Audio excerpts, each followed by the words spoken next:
Une image forte. Dimanche 9 juin, peu de temps après l'annonce de la large victoire du Rassemblement national aux élections européennes, Emmanuel Macron a bouleversé le cours de son mandat en annonçant la dissolution de l'Assemblée nationale. « J'ai décidé de vous redonner le choix de notre avenir parlementaire par le vote. Je signerai dans quelques instants le décret de convocation des élections législatives qui se tiendront le 30 juin pour le premier tour et le 7 juillet pour le second. » Au lendemain de cette annonce choc, ce lundi 10 juin, le président de la République a maintenu son déplacement à Tulle, Corrèze, ville martyre lors de la Seconde Guerre mondiale. Comme nos confrères de LCI l'ont immortalisé, l'époux de Brigitte Macron a ainsi été aperçu en train de serrer la main d'un habitant emblématique de cette commune chargée d'histoire, François Hollande. Après avoir échangé quelques mots avec son prédécesseur, Emmanuel Macron s'est avancé pour donner une bise chaleureuse à Julie Gaillet.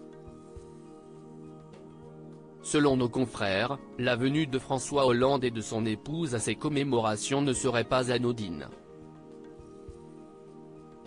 En effet, l'ancien compagnon de Ségolène Royal ne devait pas effectuer ce déplacement puisqu'il s'était déjà rendu la veille aux commémorations du 78e anniversaire du massacre d'innocents pendus par les nazis en 1944, à Tulle.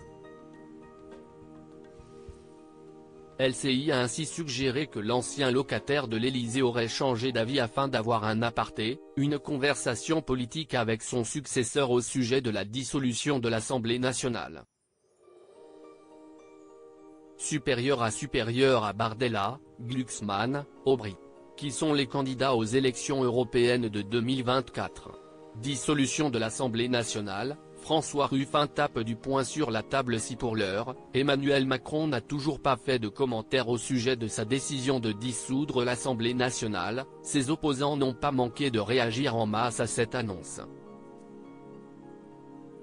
À l'antenne de BFM TV, dimanche 9 juin, le député LFI de la Somme François Ruffin a ainsi fait savoir son mécontentement en déclarant « On a un taré à la tête de l'État, un pyromane de la République ».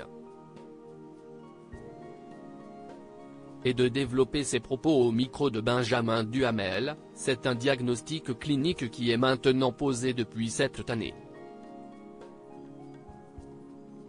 Pourquoi a-t-on une montée de l'extrême droite comme ça? La vérité du bilan d'Emmanuel Macron, c'est qu'il ouvre la porte au pouvoir à Marine Le Pen et à l'extrême droite. Crédit photo, capture d'écran LCI.